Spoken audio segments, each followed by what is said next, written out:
What is up, everybody? Welcome to DFS by the Numbers. This is my betting breakdown video for UFC 293. We got Israel Adesanya going against Sean Strickland. I need all the wins, yeah.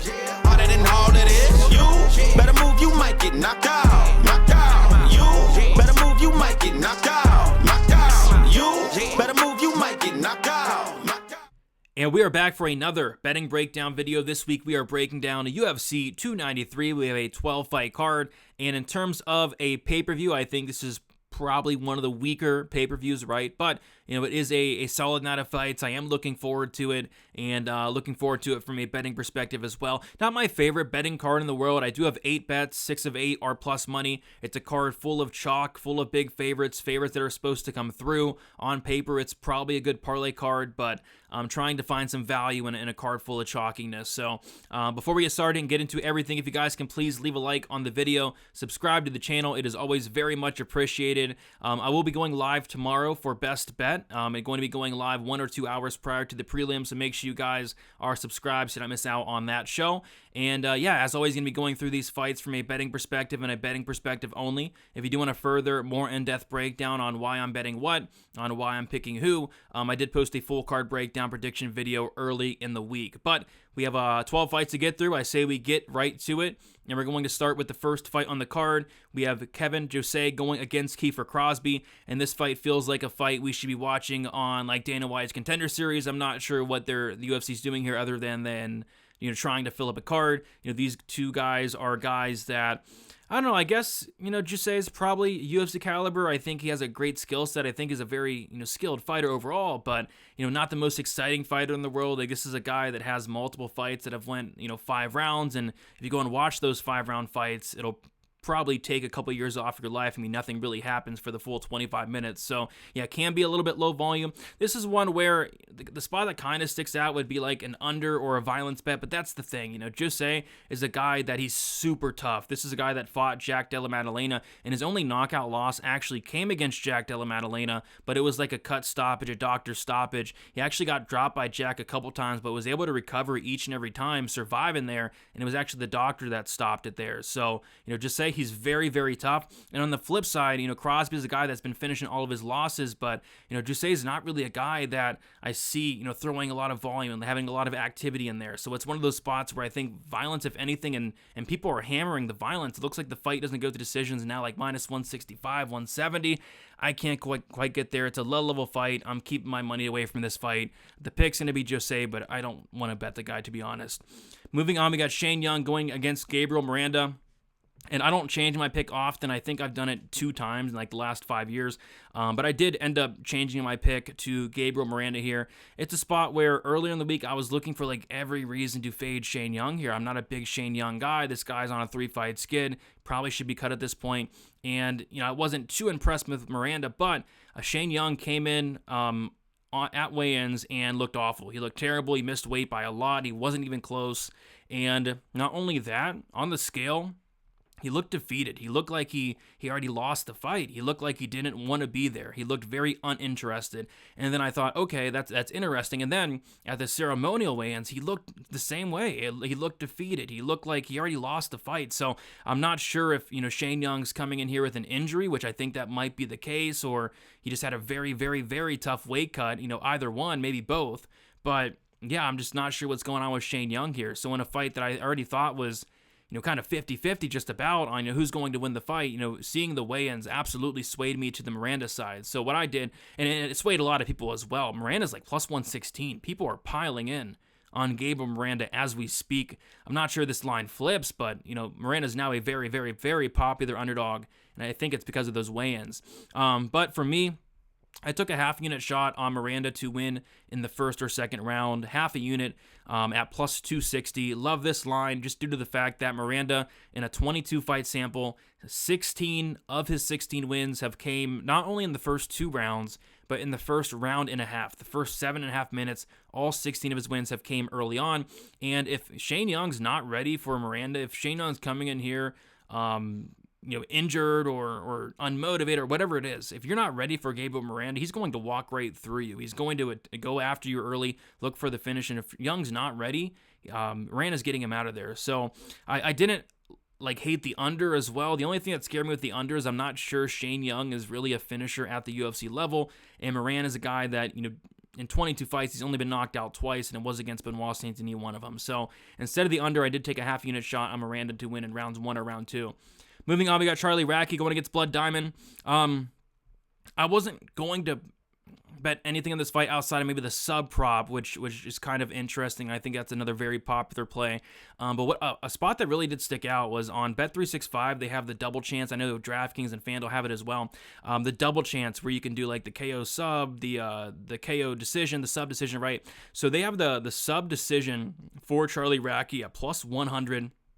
And I like that a lot. I put a half unit on it. I think the sub decision for Radtke is at plus 100 is a lot better than laying minus 310 on this guy. I'm just not convinced Blood Diamond's UFC caliber. This guy's 3-2 in MMA.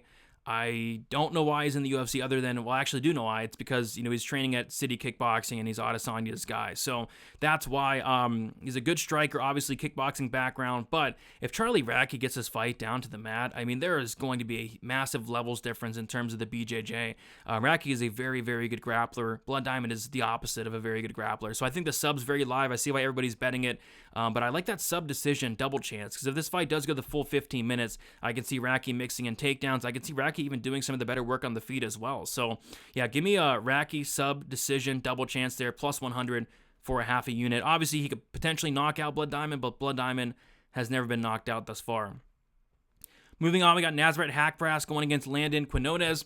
I do have a small bet here. I took a half-unit shot on Haqparast to win this fight by knockout at plus 160. Haqparast is not really a knockout guy inside the UFC. Outside the UFC, that's all he really did was knockout guys. But inside the UFC, lots of decision wins for Haqparast. But this is a astronomical step down in competition. Haqparast has fought guys like Dan Hooker, Bobby Green, guys like Drew Dober, and he's taken on Landon Quinones, who, quite frankly, I'm not sure what he's doing here other than filling a short notice replacement spot.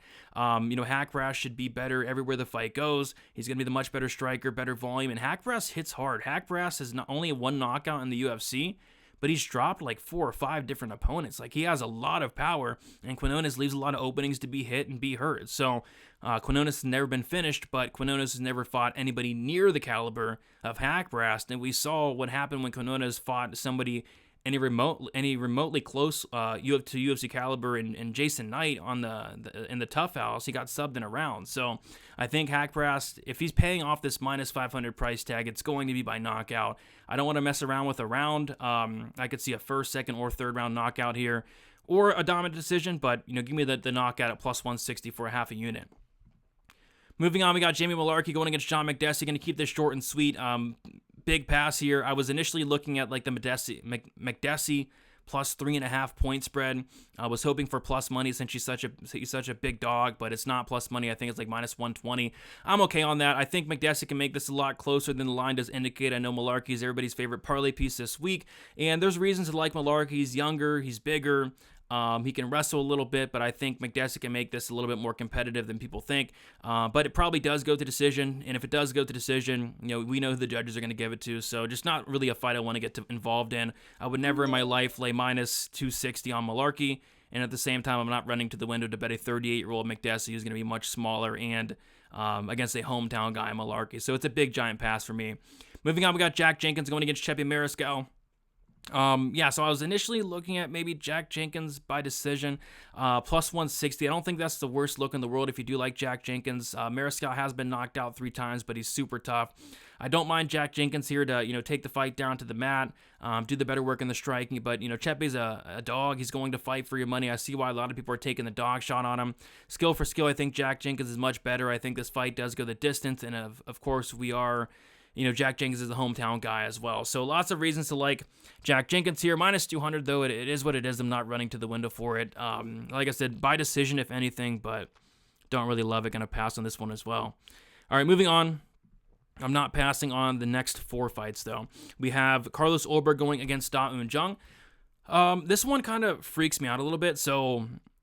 I like Ulberg a decent amount, and everybody likes Ulberg a decent amount. Ulberg seems to be a very popular parlay piece this week, and if I was to do a parlay this week, which I'm not, but if I was to, Ulberg would be on that parlay, and this line just hasn't moved. This line has actually closed up from last week to now, and I haven't really seen anybody on Da Un Jung, so I'm not really sure what's going on here. But I think if Da Un Jung comes in here and strikes with Carlos Ulberg, Ulberg's knocking him out. I think Da Un Jung has nothing for Ulberg on the feet here. The one problem that Jung may pose, which is the one thing that's kind of scaring me a little bit, would be if Jung did come in here and wrestle for 15 minutes. We have seen Jung do that before. There was that fight with William Knight where he took down William Knight like 8 or 9 times. But outside of that, it's not really Jung's game. So,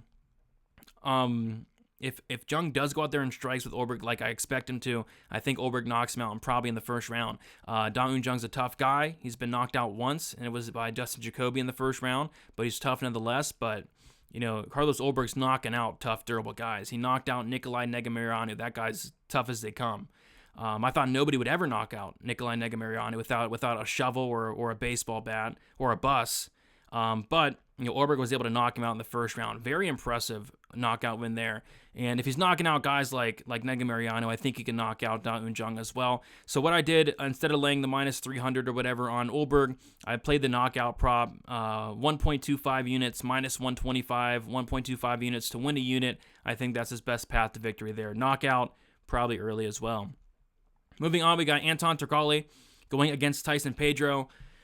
Not really sure why this is on the main card, but it is nonetheless. So we're all going to have to pay for this one. I'm not paying for it, but I know some people that will. Yeah, this is a low level fight, low level really main card in general. Like Turkalj, Pedro.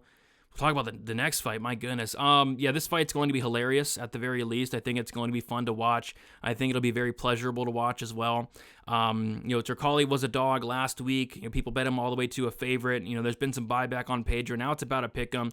If I was to bet Turkalj, I would probably wait for like a live betting chance, like after the first round, because Turkalj leaves a lot of openings. Turkalj has no striking defense, no takedown defense. He makes mistake after mistake after mistake. I think the better mixed martial artist in the first 5 minutes is going to be Pedro. The problem is after the first 5 minutes, that all goes down the drain. Pedro, I don't like his cardio. I don't like when the fight reaches the second round for him. So I kind of see it being, Pedro early, Turkalj late. I think violence is the answer. A bet that I did place was a small bet, half unit shot on the fight to end by submission at plus 250, a line that kind of surprised me considering, both these guys can grapple. Tyson Pedro actually has more submissions than he does knockouts, believe it or not. He's a black belt in BJJ. And Turkalj, this guy, all he does is grapple. 7 takedowns per 15 minutes. I think he's going to be looking to get this fight down to the mat early and often. And Turkalj's very tough to knock out. So I like the fight to end by sub, plus 250 as a long shot, half a unit on that. Other than that, I'm going to sit back and watch this fight. It should be funny, at least. Moving on, we got Justin Tafa going against Austin Lane. Probably the lowest level fight in the history of a UFC pay-per-view. I can't think of a more low-level fight. You have Austin Lane, who, no offense, but probably the worst heavyweight on the roster. Now that Harry Hunsucker and Jared Vanderaa are gone. And then we have Justin Tafa, who actually lost to Jared Vanderaa. So, it doesn't get any lower level than this. I like Tafa here, though.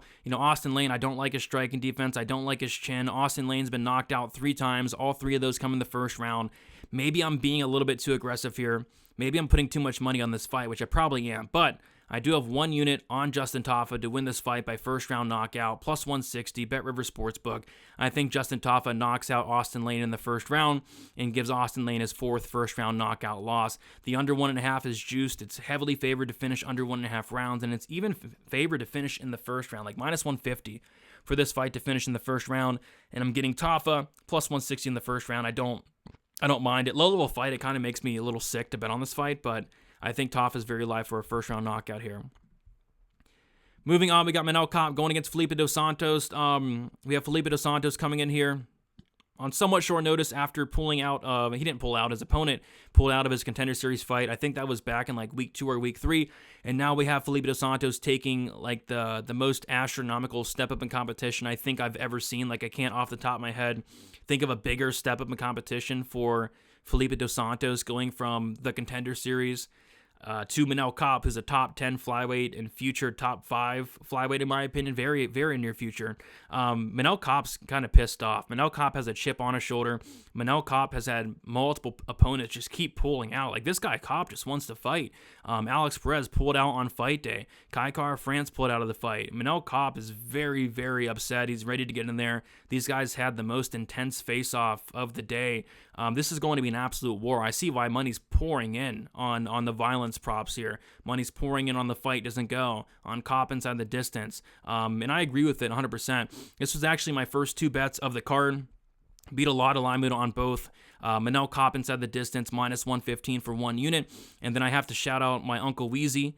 He brought up the submission prop for Manel Kape. He was the first one that did it. I know a lot of people were on it, but Wheezy brought up the submission prop plus 1,600. I put a quarter unit on that. The submission prop is currently plus 950 to plus 1,050. And I think that could be a small, sprinkle that could be in play because Manel Kape is heavily favored to finish this fight. Manel Kape is a black belt in BJJ now, and Manel Kape did almost submit David Dvorak, and most guys would have tapped, and he almost ripped the guy's arm off. So I feel like, knockout is definitely most likely. Obviously, it's favored. It's like minus 140 to 150, but I feel like a sub sprinkle at like plus 950, 1,050 is very much in play here for Kape, but even just Kape inside the distance is what I like. Probably one of my favorite plays of the card on a card where I don't love a lot. I like Kape a lot. 1 unit on the inside the distance, like I said. You can still get it for minus 150. I would play it up to minus 150, minus 175. I don't hate. I think it's a lot better than the minus 385 there. And Manel Kape's a finisher, 90% finish rate. Felipe Dos Santos has never been finished, but he's never fought anybody anywhere near the caliber of Manel Kape there. So love Kape. Kape inside the distance. If I was doing a parlay this week, which I'm not, Kape as a parlay piece makes sense as well. Next, we got Tai Tuivasa going against Alexander Volkov.